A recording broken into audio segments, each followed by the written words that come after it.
Conferenza stampa oggi di presentazione della manifestazione denominata Fai Festa, in programma mercoledì prossimo 21 agosto presso il giardino della Colimpetra alla Casa San Filippo, sede del parco.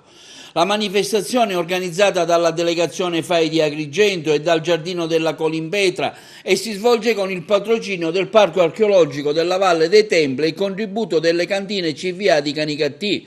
Il programma prevede l'apposizione di una targa per ricordare con affetto e stima il fondatore della delegazione Fai di Agrigento, il professore Ignazio Milisenda Giambertone, diversi momenti musicali con protagonisti giovani talenti che accompagneranno con brani pianistici e famose aree liriche gli spettatori presenti, seguendo le magiche atmosfere del tramonto fino alla sera.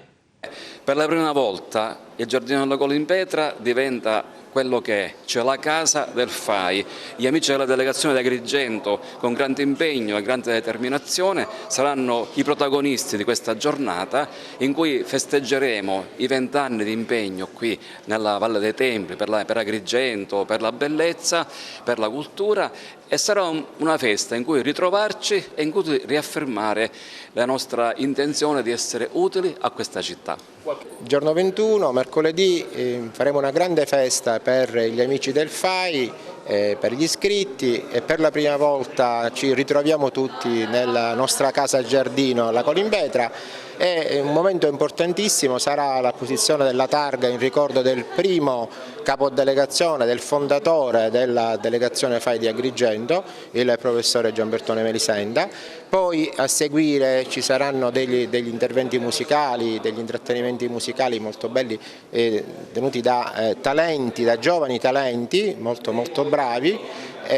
Ancora degli spazi attrezzati per la degustazione di specialità siciliane, e quest'anno abbiamo scelto insieme al nostro giardino di attenzionare il pistacchio, quindi le specialità saranno fondamentalmente tutte a base di pistacchio. Bene, è un sodalizio che ormai dura da 20 anni.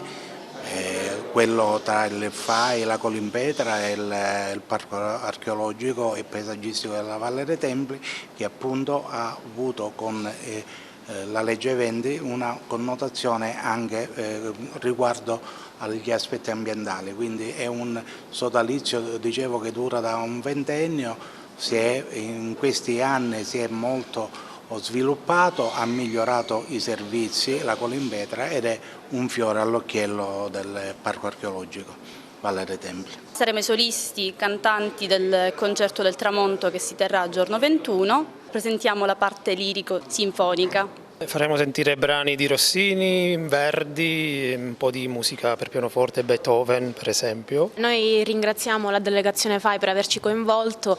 Sarà una bellissima serata perché vedrà l'incontro tra la bellezza naturalistica del giardino della Colimpetra e anche la bellezza della musica classica e della musica lirica.